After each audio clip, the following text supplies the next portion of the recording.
So this is the fundamental skill of chapter 8. Factoring using the greatest common factor. Always going to use the greatest common factor when you start factoring, if it's available. So here's a couple of examples.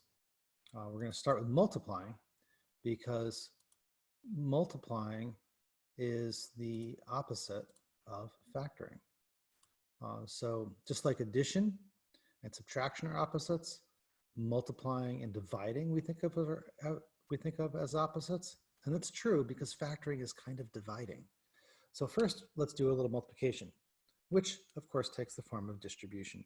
So we have 3x squared times 2x to the third plus 5x squared plus minus pi x. So this is multiplying polynomial, chapter 8.2. So we're going to distribute. And 3x squared times 2x to the third, 6x to the fifth. Be careful, you make sure you multiply the coefficients, but add the exponents of the like bases. Plus, by the way, you can pause at this point if you want to make sure you can do this by yourself. Plus 15x to the fourth, and then minus 3 pi x to the third. Okay, so there's that distributed or multiplied. Here, we're asked to factor.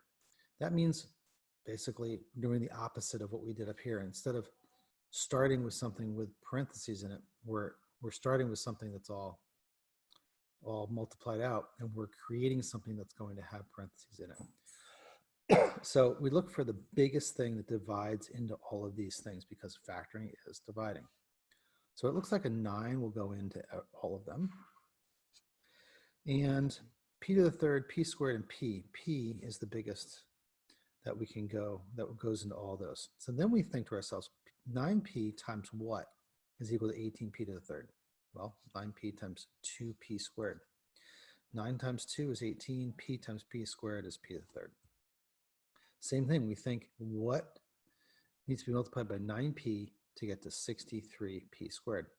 Negative 7 p times p equals p squared.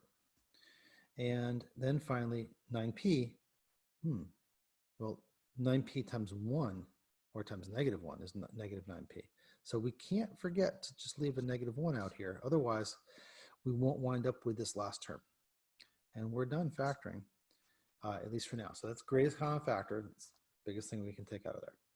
Now, the last one, 36rs squared minus 108r squared s to the third. Now, if you don't get the greatest common factor the first time, you can take more out, but it gets a little confusing. You want to try to catch it right at the beginning. Let's see.